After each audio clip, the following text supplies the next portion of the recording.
সুপ্রভাত বন্ধুরা, সেদিনটি ছিল জন্মাষ্টমী। ছোট্ট করে আমার পুজোর মিনি ব্লগটা তোমাদের সাথে আজকে শেয়ার করছি। জানি অনেকটাই লেট, কি করব বলো, অফিসের এতটাই চাপ যে আর এডিট করে উঠে ছাড়া হচ্ছিল না। ঘুম থেকে উঠে গেছিলাম ভোর মোটামুটি 5টার কাছাকাছি।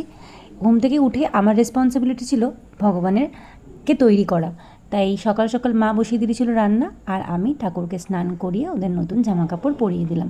নদীকে মায়ের পায়েস হয়ে গেছে, খিচুড়িও বসে গেছে, আর আমার গোপাল রাধা মাধবের সাজগোজ কমপ্লিট। আজ একটা ম্যাজিক হয়েছে। ভোরবেলা ঘুম থেকে উঠেছি আর ভোরবেলায় স্নান করে নিয়েছি, পুজোর কাজ করতে হবে। আর আমার কাঁধে ছিল মারাত্মক ব্যথা, আমি জাস্ট কাজ করতে পারছিলাম না জানো ল্যাপটপে। স্নান সেরে উঠতেই রিয়েলাইজ করলাম ব্যথা ম্যাজিকের মতো গায়েব। কি অবাক কাণ্ড! দেখো কি সুন্দর আমার ভগবানরা সেজে গেছে, ভালো লাগছে না দেখতে? পুজোর দিন না মনটাও একটু ভালো লাগে আর ঘরটাও একদম অন্যরকম লাগে।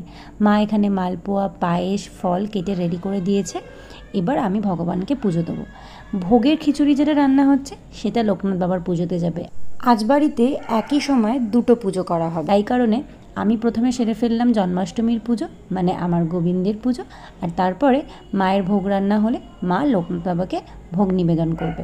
আমি পুজো সেরে রান্নাঘরে গিয়ে দেখি মায়ের এদিকে আলুর দম নামবে, বেগুন ভাজা বসে গেছে, উচ্ছে ভাজা কমপ্লিট, আর চাটনিও শেষের দিকে।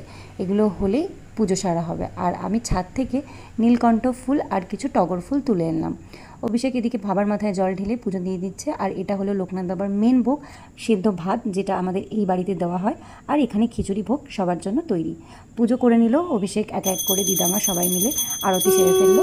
আর আমি সবশেষে পুজো কমপ্লিট করে প্রসাদ বাঁকতে শুরু করলাম। প্রসাদ বাড়তে অভিষেকের ছোটো পিপিসের কথা মনে পড়লো, বিকজ ছোটো পিপি এই ভাত মাখাটা খেতে খুব ভালোবাসে।